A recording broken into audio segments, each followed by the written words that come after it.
Hello students, last time हमने chapter छोड़ा था पेज नंबर 80 पर। फर्स्ट और सेकंड पैराग्राफ हो गया था और थर्ड पैराग्राफ आई थिंक हमारा हाफ हो चुका था, तो हम आगे कंटिन्यू करते हैं। आई थिंक प्रेयर फ्लैग्स तक हो गया था, उसके आगे हम कंटिन्यू करते हैं। इन फ्रंट ऑफ वन, ये थर्ड पैराग्राफ की थर्ड लाइन है बेटा। In front of one man gathered in the afternoon for a game of pool. यानी अब ये कहता है कि वहाँ रास्ते में इन्होंने इतनी सारी चीज़ें देखी थी और वहाँ पर रूडिमेंट्री जनरल स्टोर्स थे। रूडिमेंट्री मीन्स बेसिक, जो बेसिक नीड्स होती हैं जिन स्टोर्स पर, जिन शॉप्स पर, उन स्टोर्स को रूडिमेंट्री कहा जाता है। और जनरल स्टोर था जिसके अंदर चाइनीज़ सिगरेट शॉप और ये बेसिक जो रिक्वायरमेंट्स होती हैं उसकी चीज़ें मिलती हैं, as well as the usual strings of prayer flags. और इसमें ये भी है कि नॉर्मली जो प्रार्थना वाले जो लोग ध्वज या ध्वजा जिन्हें बोलते हैं वो फ्लैग्स लगाते हैं, वो फ्लैग और उनकी स्ट्रिंग्स वगैरह मिलती हैं वहाँ से। In front of one man gathered in the afternoon for a game of pool. और उन्हीं स्टोर्स में से एक जगह पर कुछ लोग इकट्ठे होकर पूल खेल रहे थे। पूल जो है वो एक गेम का नेम है। The battered table looking supremely incongruous in the open air. Incongruous का मतलब थोड़ी स्ट्रेंज लगना, कुछ अजीब लगना। तो मतलब वो ऐसे ओपन खुले में टेबल लगाकर पूल खेल रहे थे, जो चीज़ ऑथर को बहुत ज़्यादा इनकॉग्रुअस यानी कि बहुत ज़्यादा अजीब लगी, स्ट्रेंज लगी। While nearby women washed their long hair in the icy water of a narrow brook. Brook होता है एक छोटी सी पानी की धारा, काइंड ऑफ झरना आप कह सकते हैं। जैसे झरना होता है ना, उसको ब्रुक कहा जाता है। वो कहता है कि एक जगह तो मैन पूल का गेम खेल रहे थे और उसके पास ही बहने वाला जो झरना था उसमें वहाँ की महिलाएं अपने लंबे बालों को उस बर्फीले पानी से धो रही थी। That babble down past my guest house. Babble down का मतलब जो बहता है, वो झरना इस गेस्ट हाउस के पीछे से बहता था जिस गेस्ट हाउस में ये रुका हुआ था writer. Darchen felt relaxed and unhurried, but for me it came with a significant drawback. अब डार्चिन जो है वो देखने में आरामदायक लग रहा था एंड अनहरिड, और मतलब बहुत ज़्यादा कई बार होता है ना भाग दौड़ वाला नहीं लग रहा था, लेकिन फिर भी इसमें एक कमी थी। There were no pilgrims. Pilgrims होता है तीर्थ यात्री, रिलीजियस टूरिस्ट होते हैं, धार्मिक यात्रा करने जो लोग आते हैं उन्हें पिलग्रिम्स कहा जाता है। तो ये कहता है कि बस इस बार अब मुझे आराम महसूस हो रहा था, डार्चिन जो है आरामदायक लग रहा था, अच्छा लग रहा था। केवल एक कमी थी कि वहाँ कोई तीर्थयात्री दिखाई नहीं दे रहे थे। I would been told that at the height of the pilgrimage season. मुझे बताया गया था कि जब तीर्थ यात्रियों का सीज़न, ये जो मौसम होता है जब तीर्थ यात्री वहाँ सबसे ज़्यादा जाते हैं, जब वो सीज़न अपनी पीक पर होता है, वही जब सीज़न अच्छा होता है, the town was bustling with visitor, तो वहाँ पर यात्रियों की भीड़ लग जाती है, क्राउड हो जाता है। Many brought their own accommodation. बहुत से यात्री हैं वो तो अपने साथ अपने रहने की व्यवस्था लेकर आते हैं, जैसे टेंट वगैरह लेकर आना। Enlarging the settlement round its edges as they set up their tents with spilled out on to the plain. वो अपने साथ टेंट्स वगैरह भी लेकर आते हैं ताकि रहने के लिए वो कहीं पर अगर उनको रहने की जगह नहीं मिलती, या फिर जैसे जैसे वो आगे बढ़ते जाते हैं वहाँ पर जब उनको आराम करना है तो वो अपने टेंट लगाकर आराम कर सके वहाँ के मैदानी भागों में। I had timed my arrival for the beginning of the season, but it seemed I was too early. हालांकि मैंने अपना समय इसी तरह से निर्धारित किया था कि मैं ये सीज़न शुरू जब होगा तो इसकी शुरुआत में ही जाऊंगा यात्रा करने, लेकिन मुझे लगा शायद मैंने कुछ ज़्यादा ही जल्दबाजी कर दी। One afternoon, I sat pondering my options over a glass of tea in Darchin's only cafe. Pondering का मतलब होता है thinking, सोचना। एक दोपहर मैं बैठकर अपने इन विचारों के बारे में सोच रहा था, और मैं कहाँ बैठा था? डार्चिन के इकलौते कैफ़े में चाय का ग्लास लेकर मैं ये अपने विचार सोच रहा था। आफ्टर अ लिटिल कंसिडरेशन, थोड़ी देर विचार करने के बाद, आई कंक्लूडेड दे वर सेवरली लिमिटेड। थोड़ी देर काफ़ी मैंने सोचा, थोड़ी देर के विचार के बाद मुझे लगा कि मेरे पास ज़्यादा आइडियाज़, ज़्यादा उपाय नहीं हैं इस यात्रा से संबंधित। Clearly, I had not made much progress with my self-help program on positive thinking. लेकिन एक बात स्पष्ट थी कि पॉजिटिव थिंकिंग यानी सकारात्मक सोच, जिसे मैंने एक इंसान जो स्वयं की मदद के लिए जिस पॉजिटिव थिंकिंग का इस्तेमाल करता है, उस पॉजिटिव थिंकिंग के सेल्फ हेल्प प्रोग्राम जो था, मैं उस प्रोग्राम पर काम नहीं कर पाया था। यानी मैं अब खुद पॉजिटिव नहीं रह गया था, मेरी थिंकिंग थोड़ी सी नेगेटिव होने लग गई थी। ये क्यों होने लग गया था नेगेटिव? क्योंकि इसे लगता था इतनी मुश्किलों के बाद ये यहाँ तक पहुँचा है और अब कोई तीर्थ यात्री नहीं है, इसके कोई साथी नहीं है जो इसके साथ यात्रा कर सके। तो मतलब अकेलेपन की वजह से थोड़ा नकारात्मक विचारों से घिर गया था। तो ये कहता है कि जो पॉजिटिव थिंकिंग को लेकर हम अपनी खुद की हेल्प कर सकते हैं, ये विचार जो था मेरा, अब मुझे ये विचार कुछ ज़्यादा सफल होता हुआ दिखाई नहीं दे रहा था। In my defense, it had not been easy with all my sleeping difficulties. वास्तव में मैं अपने बचाव में सच कहूँ तो सोने से या स्वास्थ्य से संबंधित जो परेशानियाँ थी, मैं उनकी बात नहीं कर रहा हूँ। But how I looked at it I could only wait. लेकिन अब जो मेरे हाथ में था वो क्या था? मैं केवल इंतज़ार कर सकता था। The pilgrimage trail was well trodden.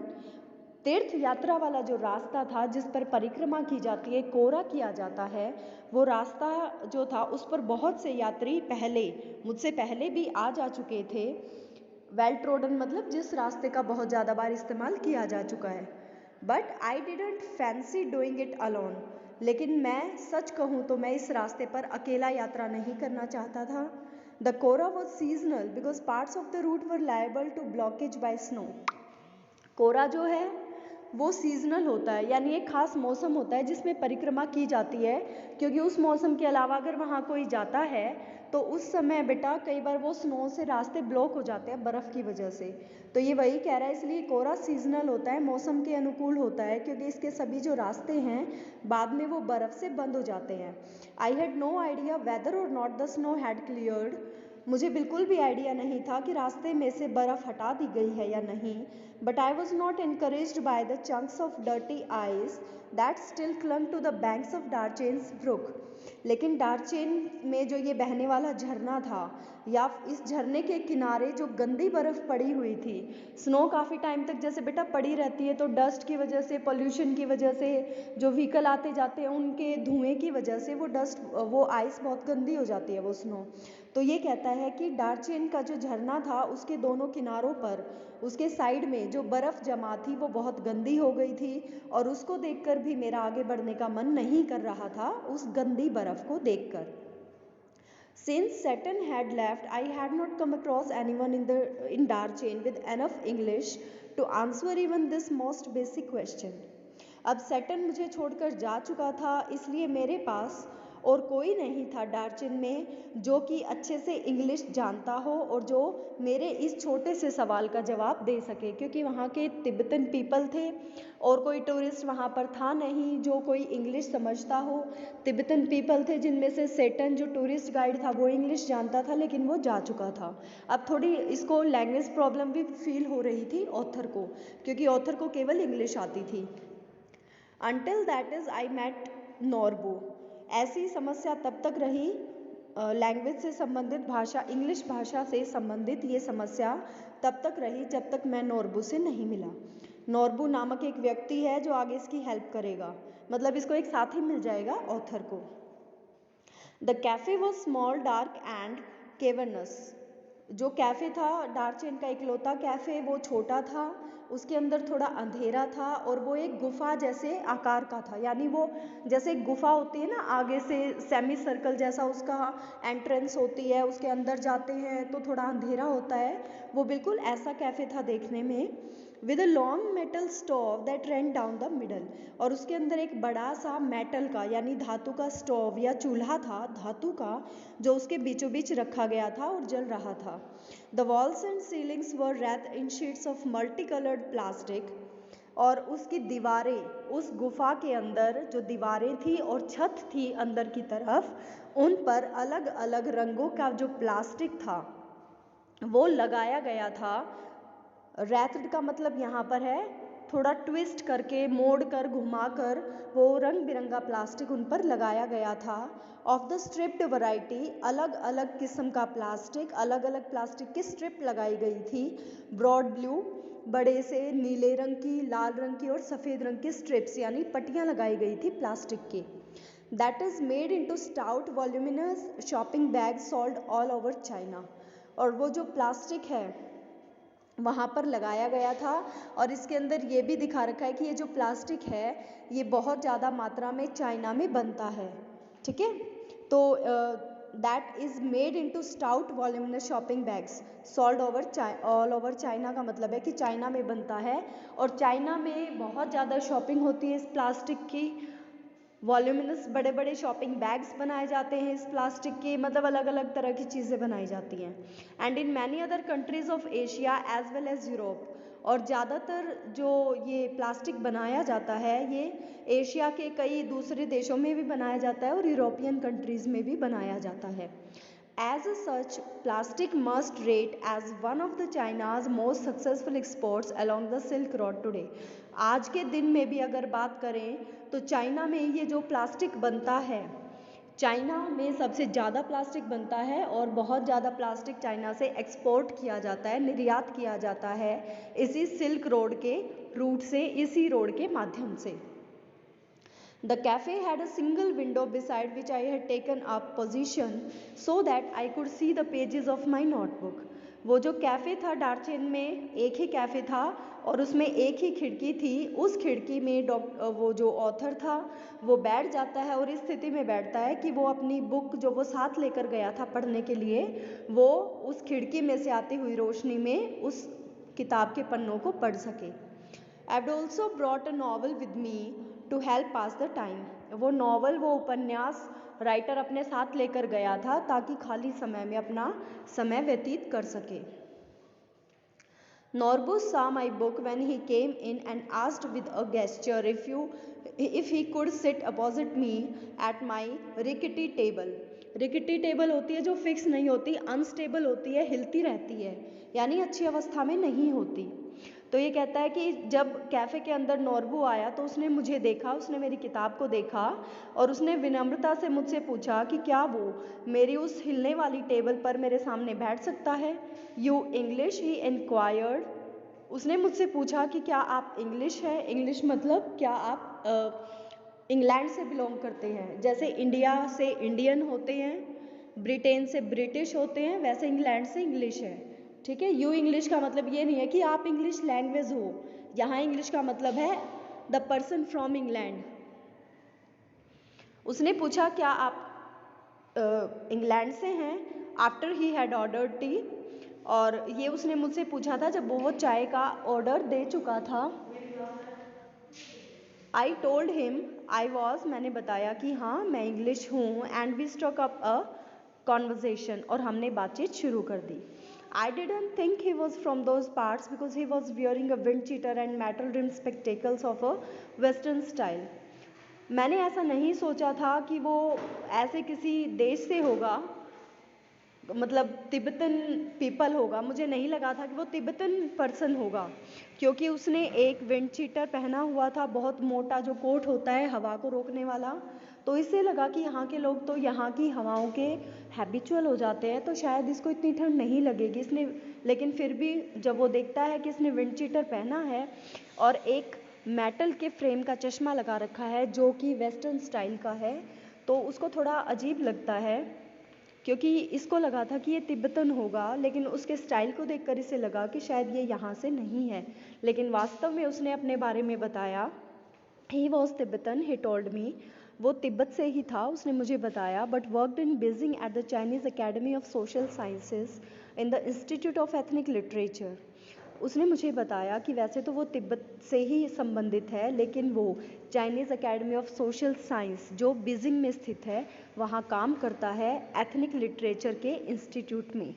I assumed he was on some sort of field work, तो मुझे लगा कि शायद वो अपने यहाँ पर किसी प्रयोग से किसी काम के लिए आया है।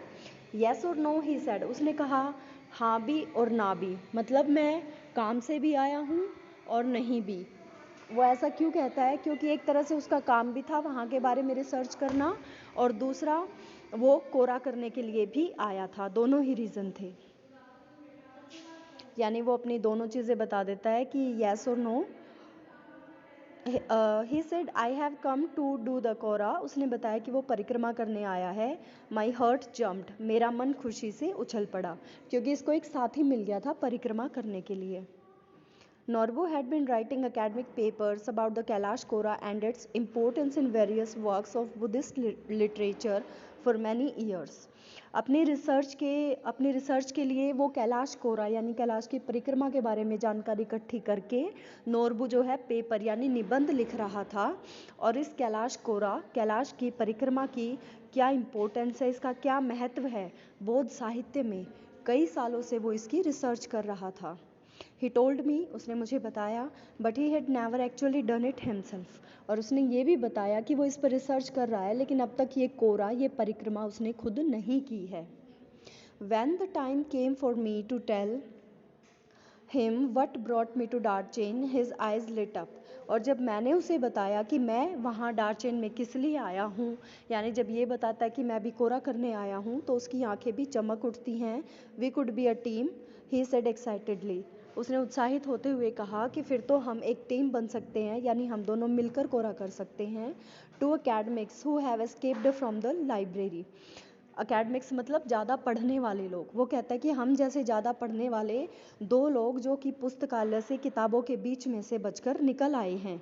Perhaps my positive thinking strategy was working after all. शायद मेरी सकारात्मक सोच वाली जो मेरी स्ट्रैटेजी होती है एक तरह की योजना, ठीक है, रणनीति, शायद मेरी सकारात्मक सोच वाली योजना अब फिर से काम करने लग गई थी। My initial relief at meeting Norbu, who was also staying in the guest house, was tempered by the realization that he was almost as ill-equipped as I was for the pilgrimage. Ill-equipped का मतलब है सभी साधन ना होना।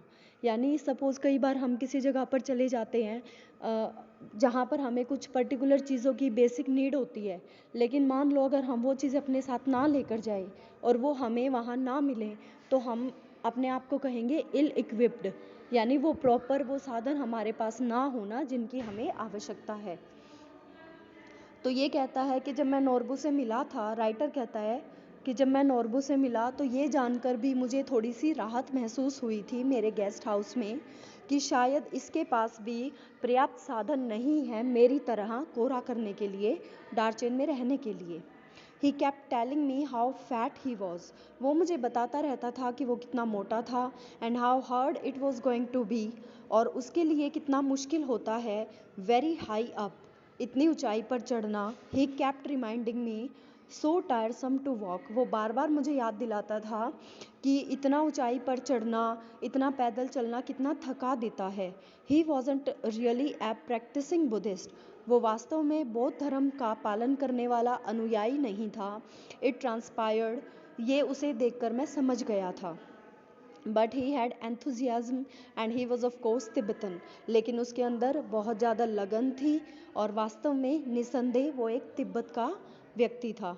Although I would originally envisaged making the trek in the company of devout believers.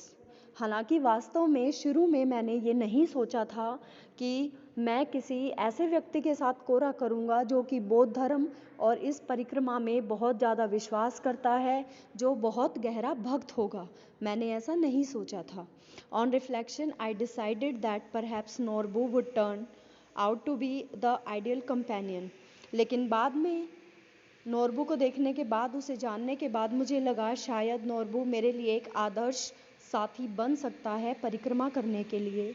He suggested we hire some yaks to carry our luggage. उसने मुझे सुझाव दिया कि हम कुछ याक किराए पर ले सकते हैं जो हमारा सामान आगे तक लेकर जाएंगे, which I interpreted as a good sign, जो विचार मुझे भी अच्छा लगा।